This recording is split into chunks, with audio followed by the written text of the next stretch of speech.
Halo kawan, apa kabar? Sebelum kita mulai videonya, jangan lupa subscribe dulu ya channel ini.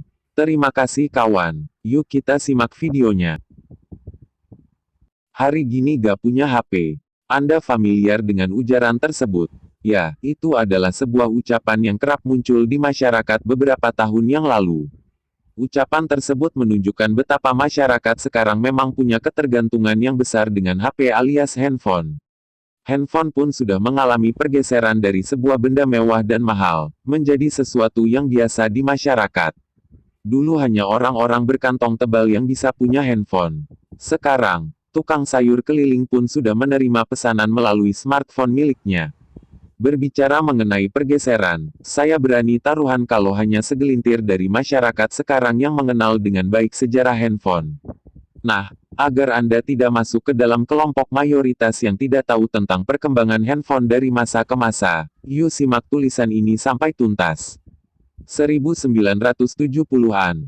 Inilah tonggak utama lahirnya handphone di dunia. Untuk pertama kalinya, komunikasi melalui handphone terjadi pada tahun 1973.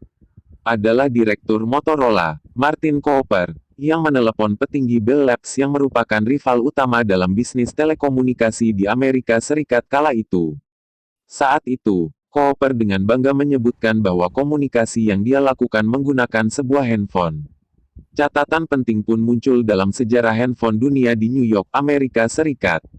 Handphone yang digunakan Cooper untuk melakukan panggilan kepada rival bisnisnya itu adalah Motorola Dynatac Dynamic Adaptive Total Area Coverage. Ini merupakan prototipe handphone yang dibuat oleh Motorola. Jangan bayangkan bentuknya sudah seperti handphone yang banyak beredar saat ini. Ukuran Dynatac sangat besar dan tidak nyaman dibawa-bawa. Beratnya mencapai 2 pounds atau hampir 1 kilogram.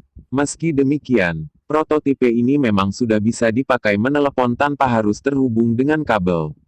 Era komunikasi modern pun mulai berubah sejak kelahiran Motorola Dynatac. 1980-an. Selama satu dekade kemudian, Motorola lebih banyak berjibaku di laboratorium untuk menyempurnakan prototipe handphone buatan mereka. Hingga akhirnya pada 1983, sejarah handphone pun tercipta saat muncul Motorola Dynatac 8000X. Ini merupakan handphone pertama yang dibuat secara komersial. Motorola Dynatac 8000X. Bentuknya masih cukup besar dan tebal, jika dibandingkan handphone generasi sekarang. Namun kemampuannya sudah jauh melebihi seri prototipe.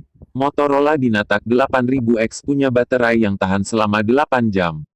Selain itu, beratnya pun hanya sekitar 28 ounce atau 793 gram saja.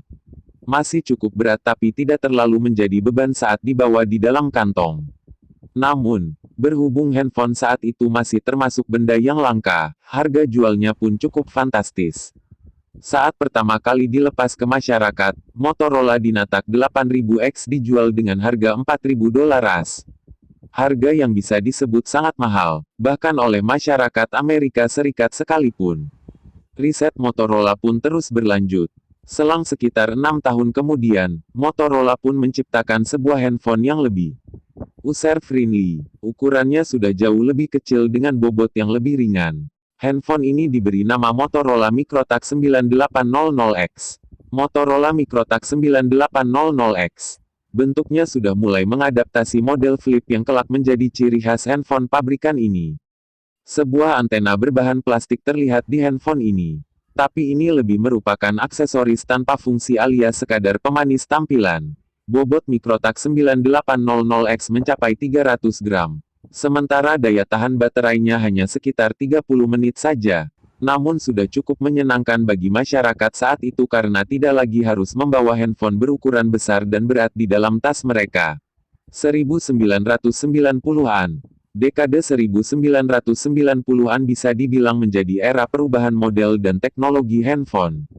Hingga Motorola Microtac tercipta, sebuah handphone hanya bisa dipakai untuk menerima dan melakukan panggilan telepon. Tidak ada lagi fungsi lainnya. Memasuki dasawarsa ketiga dalam sejarah handphone, perubahan teknologi handphone terjadi dengan gitu cepat. Bisa dibilang, akselerasi teknologi pada dekade ini meningkat berlipat ganda dibanding era sebelumnya. Sejak 1992, handphone sudah mulai bisa mengirimkan pesan singkat alias SMS. Pertama kalinya ada SMS di dunia adalah saat ada ucapan Selamat Natal melalui jaringan Vodafone di Amerika Serikat. Di era ini, tonggak smartphone mulai tertancap di dunia seluler. Adalah IBM Simon yang disebut-sebut sebagai smartphone paling pertama di dunia. Handphone ini bisa berfungsi sebagai telepon, pager, mesin fax, dan PDA, personal digital assistant.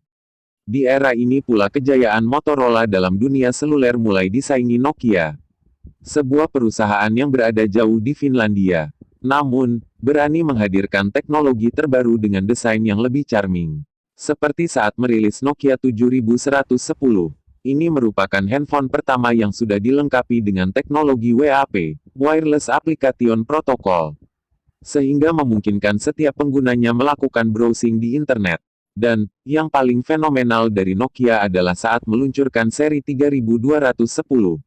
Ini adalah handphone paling laris sepanjang sejarah. Tak kurang dari 160 juta Nokia 3210 yang terjual di seluruh dunia saat itu. Indonesia pun menjadi konsumen paling banyak menggunakan seri handphone ini sehingga disebut sebagai handphone sejuta umat.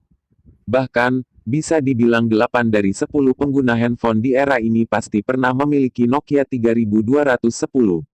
Mungkin saja Anda salah satu penggunanya. 2000-an, Nokia boleh bangga pernah menciptakan handphone paling laris dalam sejarah dunia seluler. Namun, mereka harus mengakui jika Sharp lah yang pertama kali menciptakan handphone dengan kamera. Handphone berkamera pertama di dunia adalah Sharp J tanda hubung SH04 yang dirilis pada 2000. Sejak itu, perkembangan dunia seluler pun makin cepat. Handphone tak lagi sekadar untuk menelepon atau mengirim pesan singkat. Sejumlah fitur canggih pun mulai disisipkan. Seperti saat BlackBerry merilis seri 5810. Ini merupakan handphone yang terkoneksi ke data internet secara total. Artinya, fitur yang ada di handphone ini tidak akan berfungsi tanpa ada koneksi data. Motorola yang di era sebelumnya bersaing hebat dengan Nokia mulai sedikit bisa bernapas. Pasalnya, seri RAZR yang pertama kali dirilis pada 2004 sanggup menembus angka penjualan 50 juta buah pada pertengahan 2006. Di era ini, lahirlah seri iPhone buatan Apple yang legendaris. Handphone hasil karya Steve Jobs ini mengubah sudut pandang masyarakat yang selama ini terpaku dengan model ke iPad standar. Apple menawarkan handphone dengan teknologi layar sentuh.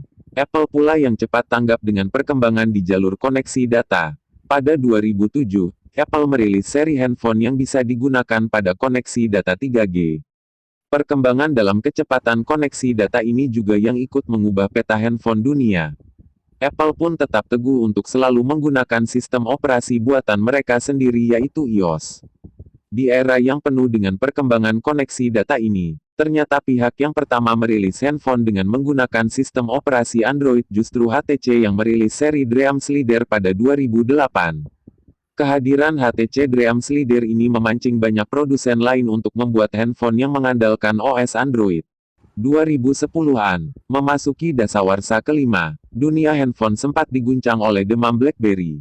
Khususnya di Indonesia yang sempat menjadi pengguna terbanyak BlackBerry di dunia setelah Amerika Serikat. Indonesia pun kerap dijadikan acuan tingkat kesuksesan BlackBerry baru saat dirilis ke pasaran. Karena itu, Indonesia sempat menjadi tempat launching seri terbaru dari BlackBerry sebelum dijual ke berbagai negara di dunia. Namun demikian, sejarah handphone pun mencatat jika BlackBerry akhirnya tak mampu bersaing dengan handphone berbasis Android dan iOS. Setelah sekian lama bertahan dengan model QWERTY, BlackBerry pun mengikuti selera masyarakat yang lebih doyan dengan model layar sentuh. Kecepatan akses data pun sudah mencapai level 4G. Dan lagi-lagi, handphone pertama yang mampu terkoneksi dalam akses data 4G ini adalah HTC. Pabrikan asal Taiwan ini merilis seri HTC Evo yang merupakan smartphone pertama yang sudah sesuai dengan standar 4G. Teknologi yang diusung pun kian canggih. Kamera yang dulu hanya berkualitas di bawah 1 MP, kini rata-rata handphone sudah dilengkapi dengan kamera minimal 5 MP.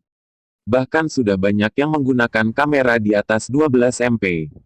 Kemampuan prosesor yang ditanamkan dalam handphone pun terus berkembang, termasuk kapasitas memori dan ROM yang semakin besar.